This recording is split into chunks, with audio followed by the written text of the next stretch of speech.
हाय दोस्तों, आपका PM study centre में बहुत बहुत स्वागत है। तो चलिए आज के इस वीडियो में हम देखेंगे कि निम्नलिखित को कैसे प्राप्त करें।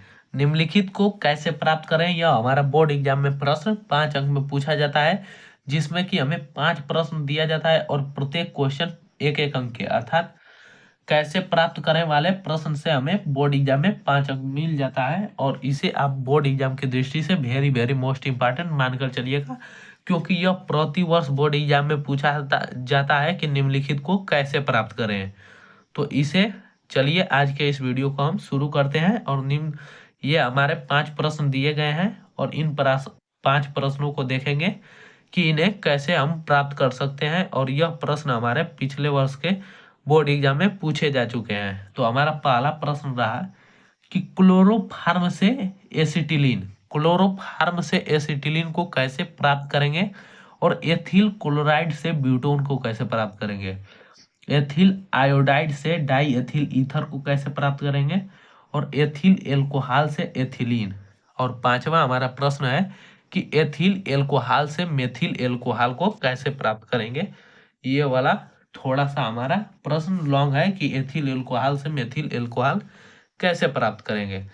और चलिए आज के इस वीडियो को शुरू करते हैं और इन 5 मोस्ट इंपॉर्टेंट क्वेश्चनों को देखते हैं, क्योंकि यह बोर्ड एग्जाम में पूछे जा चुके हैं।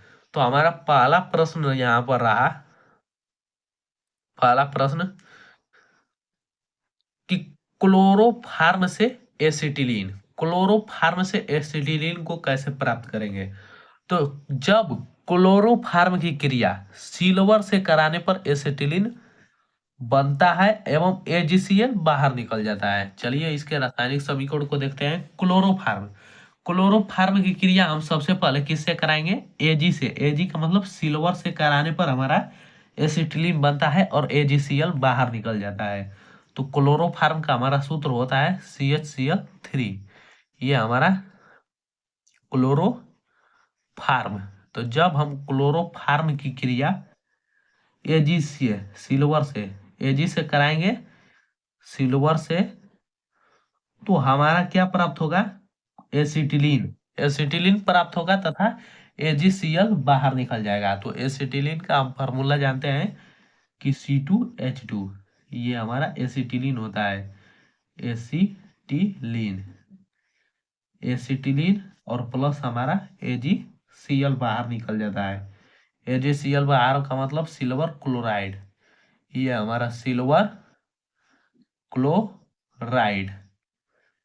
तो AgCl बाहर निकल जाता है। इसे आप चाहेंगे तो संतुलित भी कर सकते हैं समीकरण को, या इसी प्रकार छोड़ सकते हैं, लेकिन समीकरण का मतलब ये होता है कि समीकरण संतुलित होना चाहिए। तो चलिए आइए इसे संतुलित कर लेते हैं। सबसे पहले कार्बन को संतुलित करेंगे। तो देख रहे हैं कि इधर हमारा कार्बन 2 है जबकि इधर हमारा कार्बन 1 है। तो चलिए इसमें 2 से हम गुणा कर दिए, अब दोनों तरफ कार्बन सेम टू सेम हो गया। अब देखिए, लेकिन हम कार्बन को संतुलित किए लेकिन हमारा हाइड्रोजन 2 हो गया इधर, और इधर भी हाइड्रोजन 2 है। चलिए ये भी बराबर है, लेकिन यहाँ पर क्लोरीन हमारा 3 अदु 6 गो हो गया, लेकिन इधर हमारा क्लोरीन केवल 1 है। तो इसमें 6 का गुणा कर देंगे तो हमारा क्लोरीन भी अब संतुलित हो गया, लेकिन एजी यहाँ पर 6 हो गया और एजी 1 है। तो इस प्रकार एजी में भी 6 का गुणा कर देंगे, अब हमारा समीकरण संतुलित हो गया। चलिए अब दूसरे प्रश्न को देखते हैं। तो दूसरा प्रश्न हमारा रहा है यहाँ पर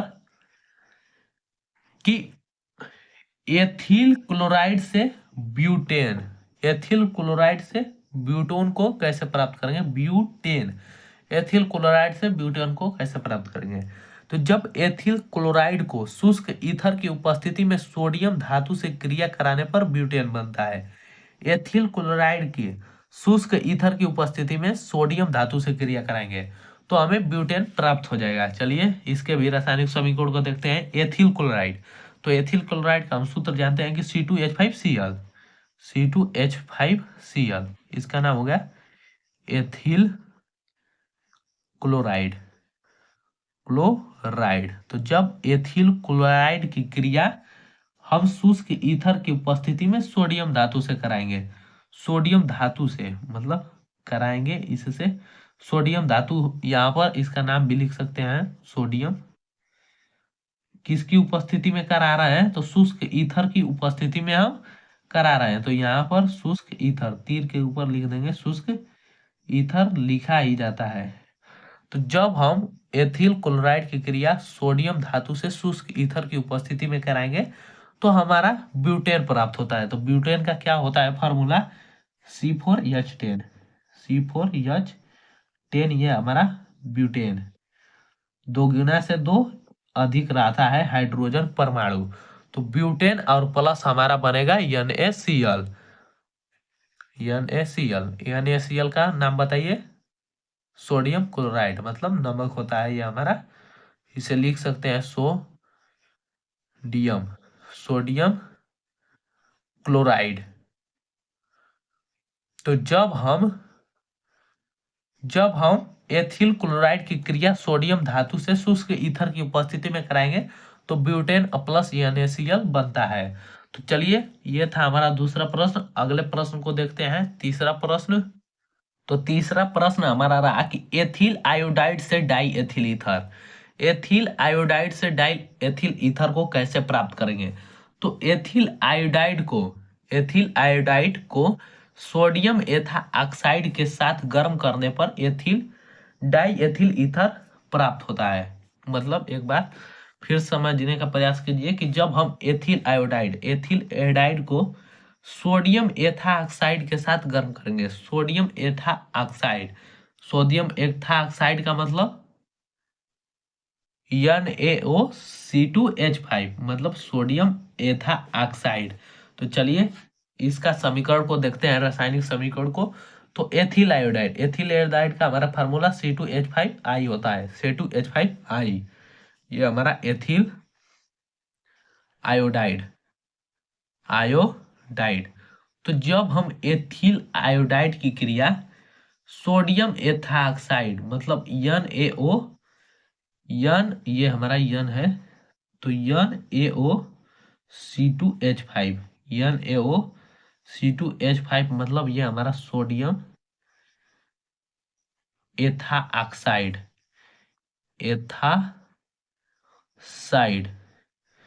तो जब हम एथिल आयोडाइड की क्रिया सोडियम एथा ऑक्साइड से कराएंगे तो हमारा डाई एथिल ईथर और सोडियम आयोडाइड मिलता है या बनता है। तो इससे कराएंगे तो हमारा क्या बनेगा, डाई एथिल ईथर का फॉर्मूला जानते हैं C2H5O या C2H5O C2H5, इसे इस प्रकार भी लिख सकते हैं कि C2H5 का होल ट्वाइस O, ये हमारा डाई एथिल ईथर, या रहेगा यहाँ पर, या तो इसे लिखिए या इसे, डाई एथिल ईथर और प्लस हमारा NaI, मतलब सोडियम आयोडाइड बनेगा, सोडियम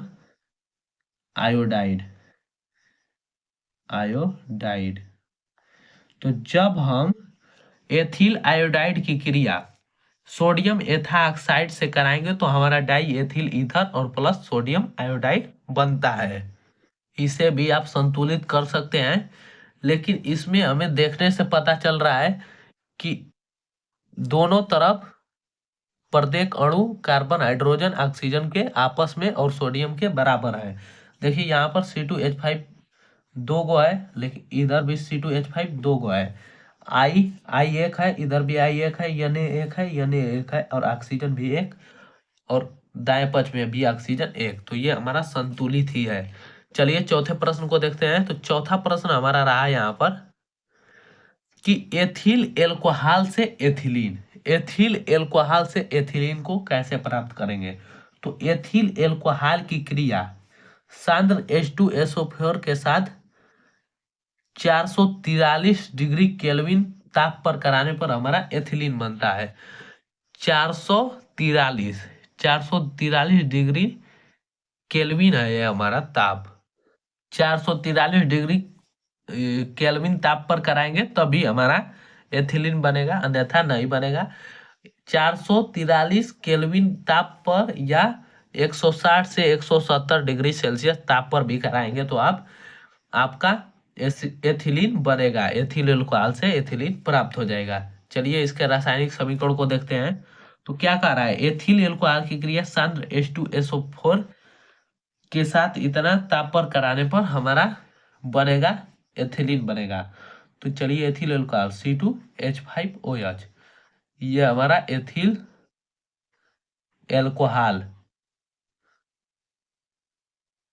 तो एथिल एल्कोहल की क्रिया हम H2SO4 के साथ 443 केल्विन पर कराएंगे। तो यहाँ पर हम कराएंगे H2SO4 की H2SO4 की क्रिया सांद्र H2SO4, तो यहाँ पर सांद्र लिख देंगे। सांद्र H2SO4 की क्रिया कराएंगे 443 डिग्री केल्विन ताप पर या 160 से 170 डिग्री सेल्सियस ताप पर या 443 डिग्री केल्विन, दोनों में से किसी एक ताप पर कराएंगे तो हमें एथिलीन प्राप्त हो जाएगा। H2SO4 को यहाँ न लिखकर प्लस H2SO4 भी हम लिख सकते हैं। तो चलिए बराबर हमारा एथिलीन, एथिलीन का फार्मूला C2H2, ये हमारा एथिलीन, और प्लस हमारा जल बाहर निकल जाएगा H2O जल। तो जब हम एथिल एल्कोहल की क्रिया सांद्र H2SO4 की उपस्थिति में H2SO4 से 160 से 170 डिग्री सेल्सियस या 443 डिग्री केल्विन ताप पर कराने पर हमें एथिलीन प्राप्त होता है और जल बाहर निकल जाता है। चलिए अगले प्रश्न को देखते हैं। हमारा लास्ट प्रश्न है, पांचवा प्रश्न, कि एथिल एल्कोहल से मेथिल एल्कोहल को कैसे प्राप्त करें। तो हमारा पांचवा प्रश्न रहा है यहाँ पर कि एथिल एल्कोहल से मेथिल एल्कोहल, ये हमारा थोड़ा लॉन्ग प्रोसेस जाएगा। एथिल एल्कोहल से मेथिल एल्कोहल, क्योंकि सबसे पहले हमें एथिल एल्कोहल से एसिड एल्डिहाइड प्राप्त करना पड़ेगा और फिर उसका ऑक्सीकृत करेंगे तो हमें एसिटिक अम्ल प्राप्त होगा और फिर उन्हें H2SO4 की उपस्थिति में क्रिया कराएंगे तो हमारा सोडियम एसीटेट बनेगा और सोडियम एसीटेट की क्रिया सांद्र सोडियम हाइड्रोक्साइड के साथ कराने पर मेथेन बनेगा और मेथेन की क्रिया प्रकाश की उपस्थिति में ब्रोमीन से कराने पर हमारा एथिल ब्रोमाइड बनेगा और एथिल ब्रोमाइड की क्रिया सोडियम ब्रोमाइड से कराने पर हमारा मेथिल एल्कोहल बनेगा। तो इतना बड़ा प्रोसेस करना पड़ेगा एथिल एल्कोहल से मेथिल एल्कोहल को बनाने में। तो चलिए आइए इसे देख लेते हैं। थोड़ा सा लॉन्ग जाएगा, घबराइएगा जिन। यहाँ पर देखिए एथिल एल्कोहल, एथिल एल्कोहल का सबसे पहले फार्मूला लिखेंगे यहाँ पर। तो एथिल एल्कोहल का हमारा C2H5OH होता है। क्या होता है? C2H5OH, ये हमारा एथिल एल्कोहल हो गया, एथिल एल्कोहल। तो जब हम एथिल एल्कोहल की क्रिया कॉपर के साथ 573 डिग्री केल्विन ताप पर कराएंगे तो हमारा एसिड एल्डिहाइड बनेगा। चलिए इसे देखते हैं। तो एथिल किससे कराएंगे? कॉपर, कॉपर की क्रिया कैसे? 573 डिग्री केल्विन ताप पर कराएंगे तो हमारा क्या बनेगा? CH3CHO, इसका मतलब हमारा एसिटेल्डिहाइड, एसिटेल्डिहाइड बनेगा। कब बनेगा? जब हम एथिल एल्कोहल, ये हमारा एथिल एल्कोहल है, एथिल एल्कोहल, एथिल एल्कोहल की क्रिया कॉपर की उपस्थिति, कॉपर से 573 डिग्री केल्विन ताप पर कराएंगे तो हमारा एसिड एल्डिहाइड बनेगा और जल बाहर निकलेगा, जल बाहर और हाइड्रोजन गैस बाहर निकलेगा। क्या बाहर निकल रहा है उस पर ध्यान आप मत दीजिए, क्या बन रहा है उस पर ध्यान दीजिए, क्योंकि निकलने वाला का इसमें लेंगे तो हमारा बहुत ही बड़ा चल जाएगा और लगभग 5 से 6 बार रिएक्शन कराएंगे तो हमें एथिल एल्कोहल से मेथिल एल्कोहल प्राप्त होगा।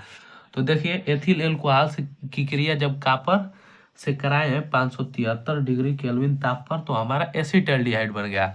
अब एसिड एल्डिहाइड का हम ऑक्सीकृत करेंगे, मतलब ऑक्सीजन से क्रिया कराएंगे। ऑक्सीजन से क्रिया कराएंगे तो हमारा यहाँ पर एसिटिक अम्ल बनेगा। एसिटिक अम्ल, इसका फार्मूला होता है CH3COOH। ये हमारा एसिटिक अम्ल बन गया। अब पुनः एसिटिक अम्ल की क्रिया अब सांद्र NaOH मतलब सोडियम हाइड्रोक्साइड से कराएंगे तो हमारा सोडियम एसीटेट बनेगा। देखिए यहाँ पर एसिटिक अम्ल, एसिटिक अम्ल की अब क्रिया हम कराएंगे किससे, किससे कराएंगे, सोडियम हाइड्रोक्साइड NaOH। एसिटिक अम्ल की क्रिया NaOH से कराएंगे तो हमारा क्या बनेगा, सोडियम एथाक्साइड। सोडियम एथाक्साइड का सूत्र होता है CH3COONA होता है, COONA, COONA, sodium ethoxide, sodium ethoxide, sodium ethoxide प्राप्त हो गया। अब देखिए यहाँ पर जब हम एथिल अल्कोहल की क्रिया कॉपर से 573 डिग्री केल्विन ताप पर कराएं तो हमें एसिड एल्डिहाइड प्राप्त हो गया। अब इसका ऑक्सीकृत किए ऑक्सीजन से अभिक्रिया तो हमें एसिटिक अम्ल प्राप्त हो गया। अब इसका जब हम NaOH के साथ क्रिया कराएंगे तो हमारा सोडियम एथाक्साइड बनेगा और यहाँ पर जल बाहर निकल जाएगा। तो जल को दर्शा सकते हैं या नहीं भी दर्शा सकते हैं, केवल बन रहा है उस पर ध्यान दीजिए। देखिए अब हमारा सोडियम एथाक्साइड प्राप्त हो गया। अब सोडियम एथाक्साइड की क्रिया हम पुनः NaOH के साथ या CaOH के साथ, मतलब इसकी क्रिया हम NaOH के साथ या कैल्शियम ऑक्साइड CaOH के साथ कराएंगे तो हमारा यहाँ पर मेथेन बनेगा CH4। क्या बनेगा, CH4 का मतलब मेथेन, मेथेन बनेगा और यहाँ पर सोडियम कार्बोनेट बाहर निकलेगा। इसे इस प्रकार भी लिख सकते हैं, सोडियम कार्बोनेट, ये हमारा बाहर निकलेगा। माइनस चिन्ह यह दर्शाता है कि यह हमें बाहर निकल रहा है क्रिया कर कर। अब देखिए मेथेन बन गया। अब मेथेन की क्रिया हम ब्रोमीन से कराएंगे प्रकाश की उपस्थिति में। तो इसकी क्रिया किससे कराएंगे, Br2 से, किसकी उपस्थिति में, प्रकाश की उपस्थिति में, प्रकाश की उपस्थिति, प्रकाश की उपस्थिति में जब हम ब्रोमीन से क्रिया कराएंगे तो हमारा मेथिल ब्रोमाइड बनेगा CH3Br। ये हमारा मेथिल ब्रोमाइड बन गया। क्या बन गया, मेथिल ब्रोमाइड, मेथिल ब्रोमाइड क्या बन गया, जब हम मेथिन की क्रिया ब्रोमीन से प्रकाश की उपस्थिति में कराएं तो मेथिल ब्रोमाइड बन गया। अब हम मेथिल ब्रोमाइड की क्रिया NaOH के साथ करा देंगे तो हमारा मेथिल एल्कोहल बन जाएगा। ये हमारा CH3 और ये हमारा CH3Br, methyl bromide, methyl bromide. जब हम मेथिल ब्रोमाइड की क्रिया अब किससे कराएंगे, NaOH, NaOH इससे कराएंगे तो हमारा बन जाएगा CH3OH मतलब मेथिल एल्कोहल, मेथिल एल्कोहल। तो ये हमारा मेथिल एल्कोहल प्राप्त हो गया और ये हमारा सोडियम ब्रोमीन, सोडियम ब्रोमाइड बाहर निकल जाएगा NaBr। तो देख लीजिए इतना बड़ा प्रोसेस करने के बाद हमें एथिल एल्कोहल से मेथिल एल्कोहल प्राप्त हुआ। कि एथिल अल्कोहल की क्रिया जब कॉपर से 573 डिग्री केल्विन ताप पर कराएं तो हमें एसिड एल्डिहाइड प्राप्त हुआ और हाइड्रोजन गैस मुक्त हुई। और एसिड एल्डिहाइड की ऑक्सीजन से अभिक्रिया कराने पर एसिटिक अम्ल प्राप्त हुआ। अब एसिटिक अम्ल की क्रिया सोडियम हाइड्रोक्साइड से कराने पर हमें सोडियम एथाक्साइड मिला तथा जल बाहर निकला। अब सोडियम एथाक्साइड की क्रिया NaOH के साथ या कैल्शियम ऑक्साइड के साथ कराने पर मेथेन बना और सोडियम कार्बोनेट बाहर निकला। अब मेथेन की क्रिया प्रकाश की उपस्थिति में ब्रोमीन से कराने पर मेथिल ब्रोमाइड बना और अब हम मेथिल ब्रोमाइड की क्रिया सोडियम से करा दिए, सोडियम हाइड्रोक्साइड से, तो हमें अब मेथिल एल्कोहल मिल गया तथा सोडियम ब्रोमाइड बाहर निकल गया। तो ये था हमारा एथिल एल्कोहल से मेथिल एल्कोहल कैसे प्राप्त करें। तो ये हमारे 5 वेरी वेरी मोस्ट इम्पॉर्टेंट प्रश्न थे कि कैसे प्राप्त करें, और यह बोर्ड एग्जाम में पूछे भी जा चुके हैं, तो इसे एक बार देखकर बोर्ड एग्जाम में जरूर जाएगा। तो आज के वीडियो में बस इतना ही, और यदि वीडियो पसंद आई होगी तो इसे ज़्यादा से ज़्यादा लाइक शेयर और चैनल को सब्सक्राइब करना ना भूलें। और वीडियो को पूरे लास्ट तक देखने के लिए बहुत बहुत धन्यवाद।